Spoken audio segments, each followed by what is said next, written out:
Hey guys, it's Shelley Dennis from Photo Tripping America and the Solo Traveler community.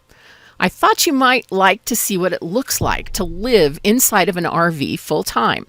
So today, we're going to take a video tour of the interior of Wyatt, the Wild West RV, my 1995 Rexall Airbus.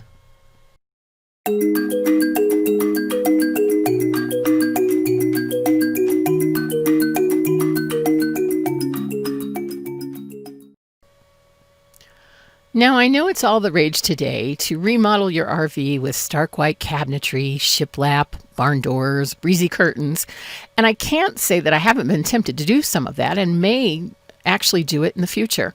But right now, I'd like to show you what we started with in this RV and the small changes that we've made as well to make it more comfortable for Sully and I to live in full time and travel the country. So let me introduce you to Wyatt, the Wild West RV. He's a 1995 Rexall Airbus, and when I purchased him for $8,000, he was barely used. In fact, only had 25,000 miles on him. Let's take a look at what we started with.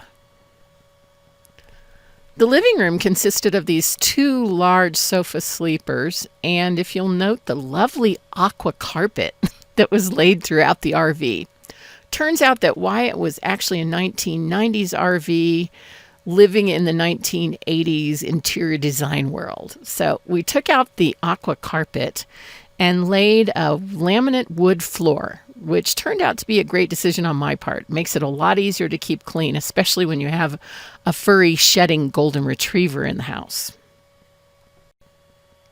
Now, as you'll note in the almost finished product, I also took out one of the sofas and built a desk with an existing table and extended the countertop on top and slid a file cabinet underneath for my workspace. So my living room is actually my living room, dining room, office, and as you'll see later, my media room as well. So let's take a look at what it looks like today. Keep in mind also that we're living in this RV, so it's picked up and clean, but it still looks lived in. Hope you enjoy the tour of the living room. The sofa still looks the same, but this time we have a dog to take us on the tour. Sully enjoys 3 different big spaces in the RV where he can lay down and stretch out. And here's my desk today. I have a desktop computer, a 28-inch monitor, and even a printer. We've also got our microphone set up for these videos and podcasting. And I've been able to slide my computer tower behind the driver's seat there on the floor.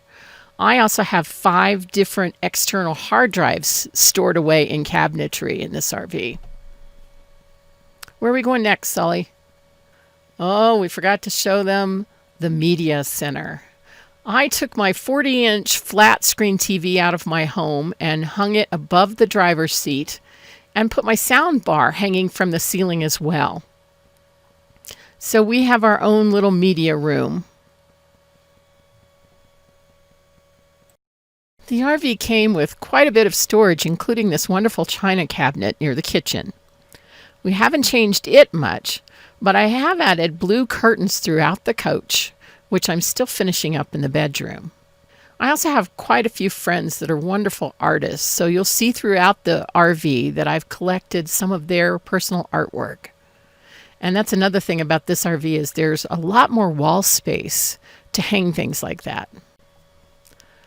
The kitchen is probably my favorite place today in the RV, but it certainly didn't start out that way. It came as a clean slate, and here's what it looks like today. Since I wasn't a coffee drinker, I took out the coffee maker and replaced it with a paper towel holder. I also extended the countertop space when I'm not using the stove by finding a teak wood serving platter to place over the top of the stove burners. I also discovered I wasn't using my toaster oven much, so I cleared it out of the way and made room for a blender and a Hurry Hot pot on the counter. The RV also came with a wonderful unused microwave convection oven, and it's huge. I added some decor with a hand-printed menu from one of the cafes I ate at in Cortona, Italy. You can get that in my Etsy store, by the way. And I've got plenty of pantry space for food and spices. Now this backdrop is actually images of Italian tile printed on sticky back, so it doesn't add the weight by having to put up real tile. I really love my kitchen, and it gives me plenty of space to cook, which I do quite frequently.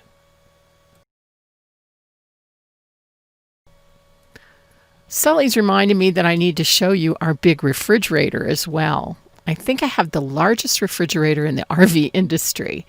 It's a double-sided door from Dometic. The left side is freezer and the right side is the refrigerator portion. And it's huge. Absolutely love it. Big open area down below the refrigerator for pots and pans. And then I have this dressing area in the hallway with a big closet for all my clothes and 4 big drawers down below. The restroom was your typical bland, no pizzazz RV restroom, so it's a work in progress for me right now, but I have managed to change the backdrop up a bit by putting on a sticky stone facade. The stone is actual rock that's about a 1/4 inch thick.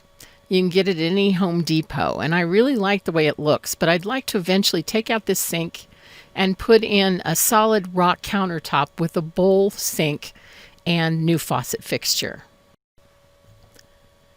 Anyway, I'll let you take a look at the bathroom for yourself to see what you think.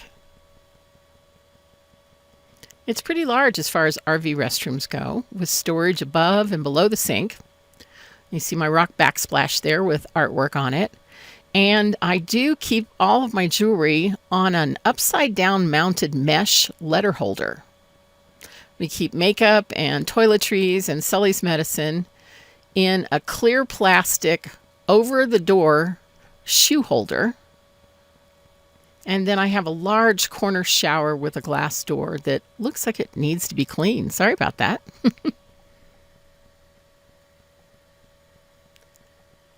Even though the restroom is large as far as RV standards go, it almost doubles inside if you open these 2 doors to the hallway. They can be attached at an angle and pretty much double the space of the restroom. So you have a nice area for changing clothes, and it gives you privacy from the living area as well as privacy from the bedroom area. And it gives you direct access to the closet area and the drawers. As we move into the bedroom, please keep in mind we live here. There's dog hair on the bed, and Sully just got off the bed. I swear I made it, Mom. But his toys are in one corner, and I am in the process of making curtains for the other 2 windows. So please overlook the mess. But to give you an idea, I've got so much storage in this RV, including the bedroom, and then later we'll talk about outside storage, which is amazing in itself. But I also have lots of wall space, so I can hang some of my favorite prints and artwork from friends. Overlook the dog hair, please, but I have a full queen-size bed with a memory foam mattress in it, and then I have space for storage of some of my larger prints beside the bed, and even here in front of the one window whose curtains I have finished, I can store Sully's big traveling crate. Well, that completes the interior tour of Wyatt, the Wild West RV. As you can see, we're pretty comfortable in Wyatt, but there's still some changes and upgrades I'd like to do, so we'll keep you updated as those occur. Now join us next week because we'll do a tour of the exterior parts of Wyatt. You'll get to see just how much storage this big boy really has. Until then, I hope that you'll subscribe to our YouTube channel, and I'll put links about everything we've talked about or seen in the video in the notes below. Until then, I hope you'll join us next week for more videos at Photo Tripping America.